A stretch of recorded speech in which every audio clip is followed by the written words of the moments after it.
menjelaskan dan juga melakukan pengolahan data menggunakan software ArcGIS dari materi garis pantai. Nah, sebelum itu kita harus tahu nih apa sih garis pantai itu. Jadi, garis pantai itu sendiri merupakan batasan atau kontur di antara daratan maupun lautan. Nah, jadi perubahan garis pantai itu juga merupakan proses tanpa henti yang terjadi.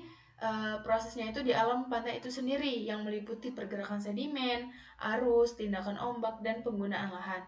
Nah, uh, garis pantai ini juga memiliki bentuk dan fitur-fitur.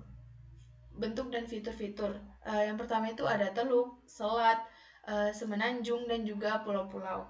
Nah, bentuk dan fitur ini juga dipengaruhi oleh berbagai faktor geologis dan geografis yang meliputi misalnya tuh proses erosi, pengendapan sedimen, terus aktivitas tektonik, dan juga pengaruh cuaca itu sendiri. Nah, jadi garis pantai itu tuh memiliki peran yang sangat penting dalam studi geografi, geologi, ilmu kelautan, dan juga pengelolaan sumber daya pesisir dan konservasi alam. Nah, pengolahan garis pantai itu juga merupakan serangkaian untuk menganalisis, memvisualisasikan, dan juga memahami karakteristik dan perubahan garis pantai itu sendiri. Nah, baik, kita langsung aja ke pengolahan. Nah, di sini kita lanjut aja ke pengunduhan data citranya terlebih dahulu. Nah, jadi di sini kita buka web USGS Earth Explorer. Nah, di sini kita login terlebih dahulu agar kita bisa mengunduh datanya. Yang pertama itu kita klik di search ini, Pad and Raw. Terus ini kita masukin Pad and Raw-nya 125 sama kita show. Nah, ini titik ini kita sesuaiin aja di wilayah kajian kita.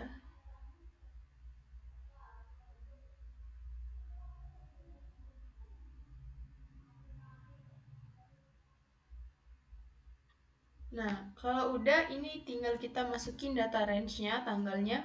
Nah, di sini kita menggunakan rentangnya itu 5 tahun.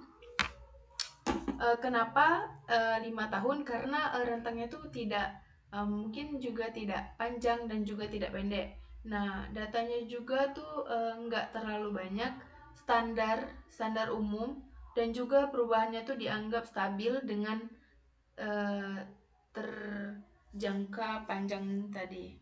Nah, jadi data range ini kita masukin dari tahun 2017.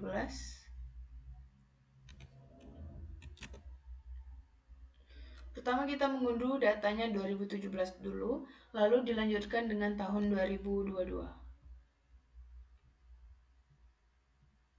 Nah, cloud cover ini range-nya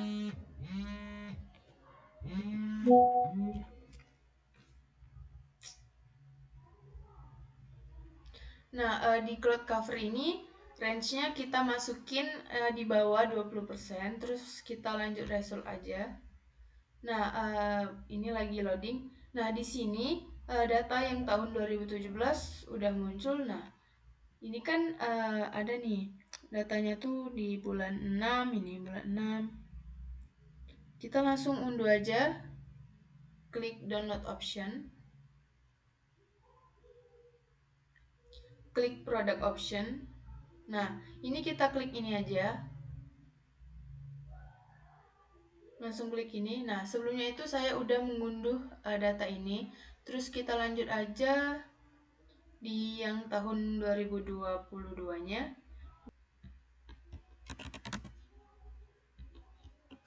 Nah, ini data range-nya kita masukin, terus kita result. Ini lagi loading. Nah, ini datanya tuh udah muncul ya. Lanjut aja kita download. Bagian ini aja, tahun 2022-nya bulan 5. Sama caranya seperti tadi, klik product option lalu kita download ini.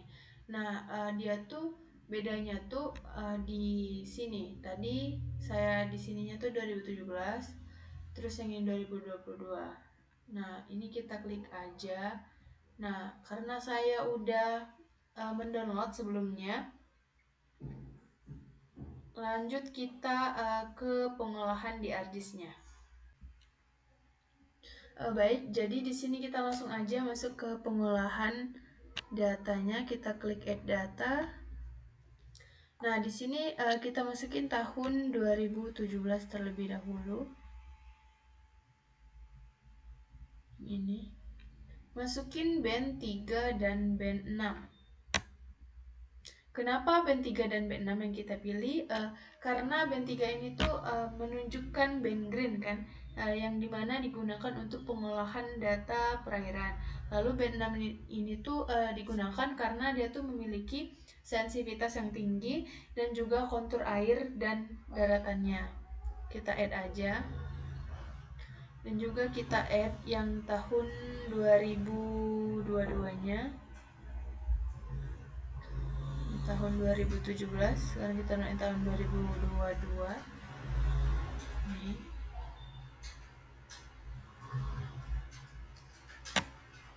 Band 3 dan band 6, klik add. Nah, jangan lupa juga di sini kita ganti nama agar lebih mudah. Ini band 3 2017. Lalu ini band 6 2017.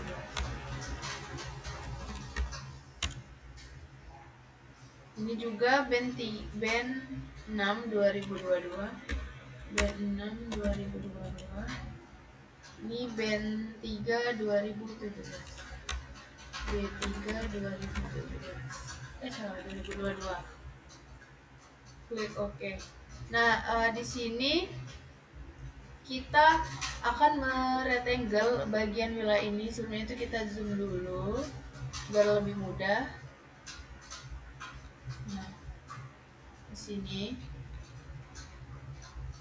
kita klik rectangle bagian wilayah yang ingin kita buat garis pantainya. Nah, di sini kita lakukan klik Windows, terus Image Analyze. Nah, di sini kita akan melakukan clip. Yang pertama itu tahun 2017 terlebih dahulu, semua bandnya, band 3 dan band 6, kita lakukan clip. Band 6 2017. Clip. Lalu band 3 2022-nya juga, sama band 6 2022. Nah, kalau udah kita tinggal delete aja rectangle ini. Nah, ini band ini kita unchecklist.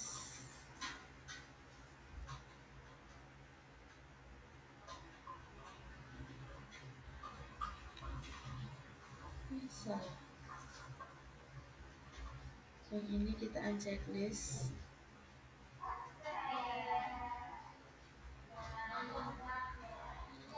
Nah, kalau udah kita klik search, cari raster kalkulator. Di sini kita akan memasukkan rumus. Kita klik float. Lalu kita di sini masukkan rumus. Yang pertama itu kita buat klip band 3 2017 dahulu. Lalu dikurang sama klip band 3 2000 band 6 2017. Nah, kalau udah di sini kita buat per klip band 3 2017, terus ditambah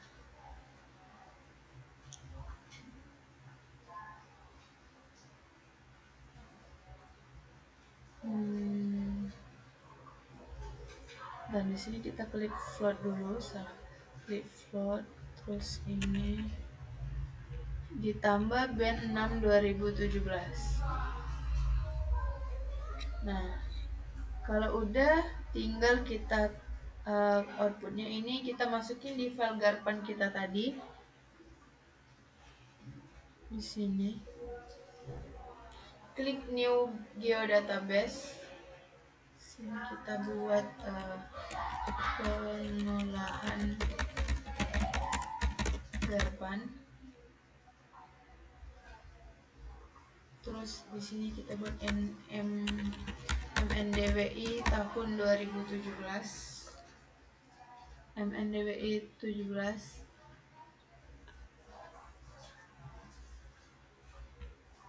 Klik save. Nah, di sini tinggal kita klik OK. Nah, ini kita tinggal loading aja, tinggal nunggu sedang berjalan. Nah, ini udah muncul kalau tanda seperti ini. Nah, kita lakukan hal yang sama untuk yang tahun 2022-nya. Float, terus klik klip band yang band 3 2022 dikurang sama band 6 2022. Terus di sini kita klik float. Ini dibagi float.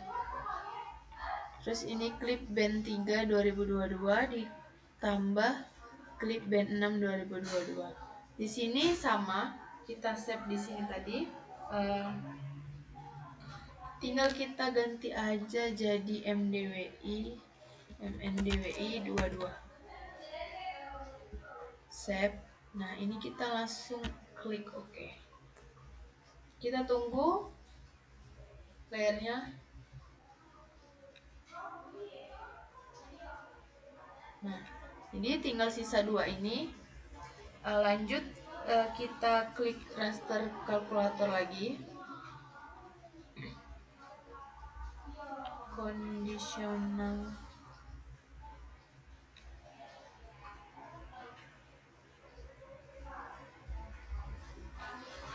Terus di bagian kondisional ini kita klik kon, lalu klik MNDWI yang 17,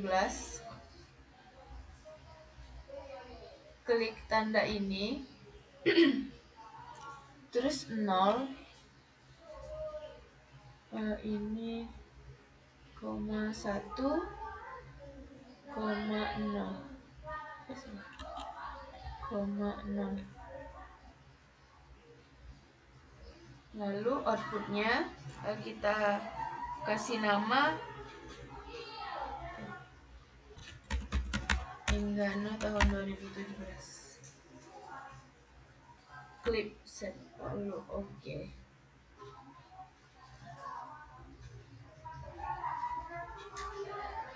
Nah, di sini udah muncul. Kita lakukan hal yang sama terlebih dahulu untuk yang tahun 2022-nya.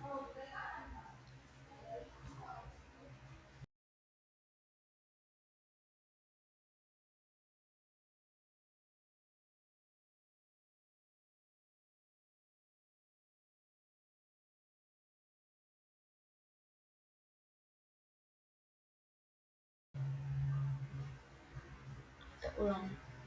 Nah, jadi kita klik raster to polygon.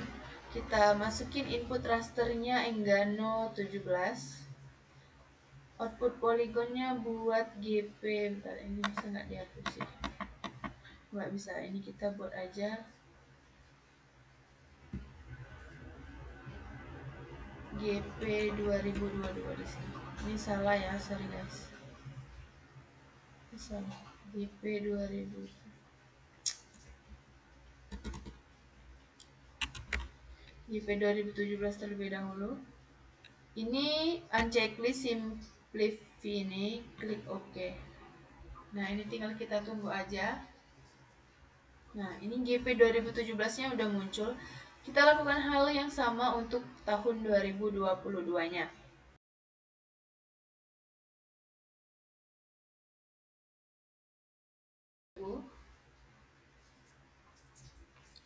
Nah, ini kalau udah MNDWI-nya kita unchecklist aja. Kita klik search. Kita cari fitur toolline. Nah, ini kita klik yang data management.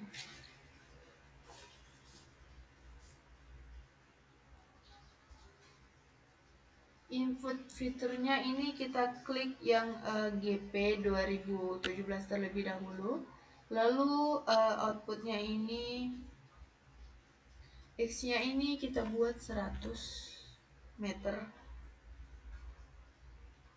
Output fiturnya ini kita kasih nama garis pantai 2017.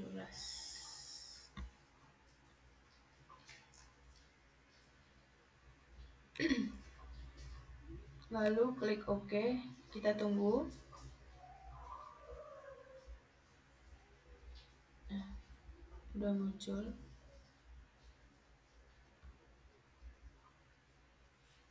Lakukan hal yang sama untuk tahun 2022-nya. Ini sama, masukin 100 meter, lalu klik OK.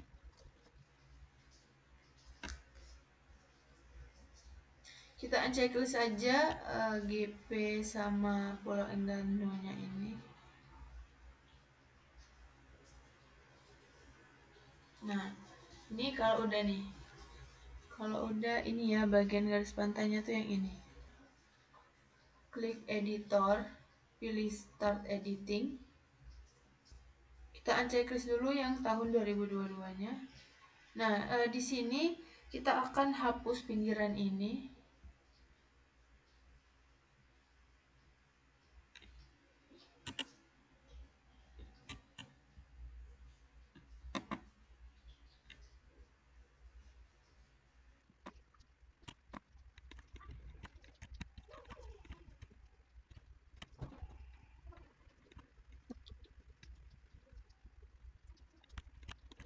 Nah, ini adalah ya, hapus pinggiran lalu. Kita langsung ke pinggiran dulu.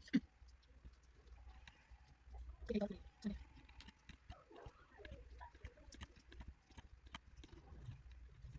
tampilan udah ini, kita bisa pilih warnanya aja atau ketebalannya biar kita tuh bisa tahu kan apa bedanya gitu. Aja warna oranye, terus ini warna kuning.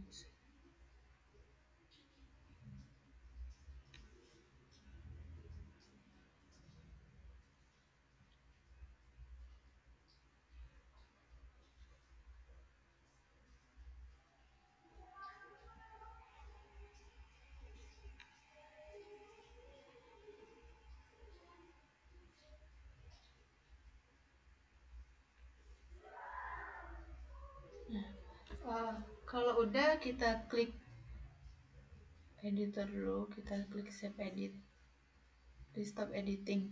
Nah, kalau udah kita klik search, kita cari smooth light, klik yang kartografi. Nah, input fiturnya kita masukin yang garis pantai 2022. Terus output fiturnya kita buat garis pantai Enggano 2017. Klik OK. Lalu di sini kita buat smoothing tolerance-nya 100 meter.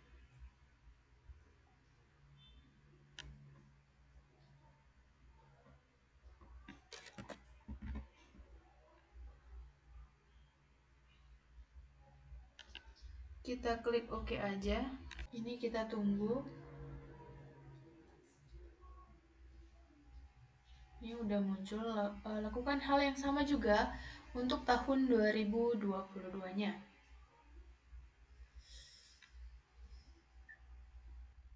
Input fiturnya tahun 2022, terus di sini kita buat garis pantai Enggano 2022. Ini kita buat 100. Lalu kita klik OK. Kita tunggu. Nah, ini udah berhasil. Lalu kita kan udah menyesuaikan nih warna sama ketebalan tadi. Terus kita klik kanan, open attribute table. Bentar, kita buat yang 2017 terlebih dahulu. Open attribute table, terus klik salah satu, klik add file. Kita kasih nama garpan, garis pantai. Lalu kita klik OK.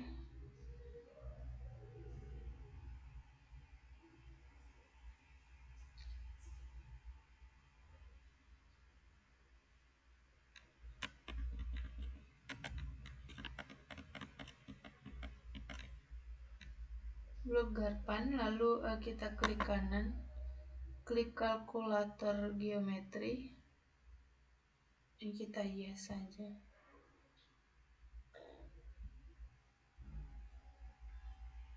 Nih, ini udah muncul.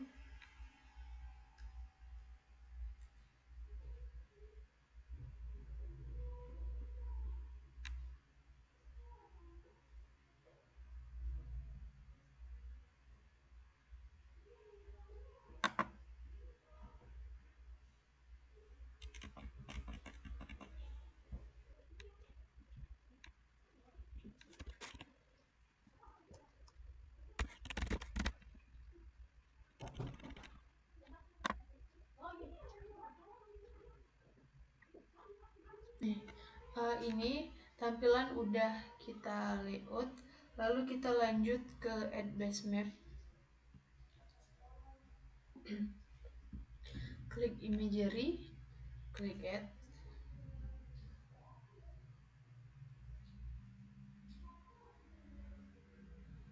Di sini kita tinggal tunggu aja sampai ini image word imagery-nya muncul.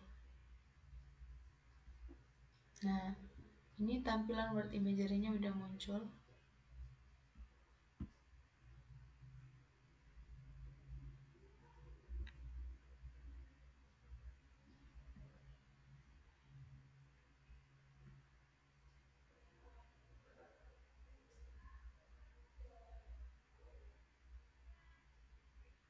Jadi ini udah selesai kita melakukan pengolahannya, kita lanjut ke layout-nya aja.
Baik, berikut pembahasan dari perubahan garis pantai ini. Nah, di sini kan terlihat ada dua garis ya, garis warna biru dan juga warna kuning, di mana garis biru ini tuh pada tahun 2017 dan garis kuning ini pada tahun 2022. Nah, di garis pantai daerah Pulau Enggano ini tuh mengalami beberapa perubahan. Pada bagian baratnya di tahun 2022 ini uh, terlihat lebih masuk ke daratan, ke daratan. dibanding pada tahun 2017 yang warna biru ini. Nah, artinya terjadi abrasi atau pengikisan tanah, pengikisan pantai yang kemungkinan karena pengaruh ombak dan arus laut yang kuat. Dan di bagian tengah posisi kedua garis hampir sama sejajar. Jadi bisa dibilang tidak ada perubahan besar atau pantainya tuh masih tergolong stabil. Sedangkan pada bagian timur di garis tahun 2022 ini menunjukkan uh, lebih menjorok ke laut dibandingkan pada tahun 2017 yang artinya dia tuh terjadi akresi, yaitu penambahan daratan akibat tumpukan sedimen atau pasir yang terbawa arus dan sungai. Jadi secara keseluruhan garis pantai Pulau Enggano ini tuh cukup bervariasi. Jadi ada bagian yang terkikis, ada yang tetap, dan juga ada yang bertambah luas ke arah laut. Sekian, itu saja kesimpulan dari pengolahan data kali ini. Saran yang dapat saya sampaikan tidak ada karena praktikum kali ini menurut saya sudah sangat jelas dan juga sangat mudah dipahami saat pengolahannya juga. Dan itu saja yang bisa dapat saya sampaikan. Wassalamualaikum warahmatullahi wabarakatuh.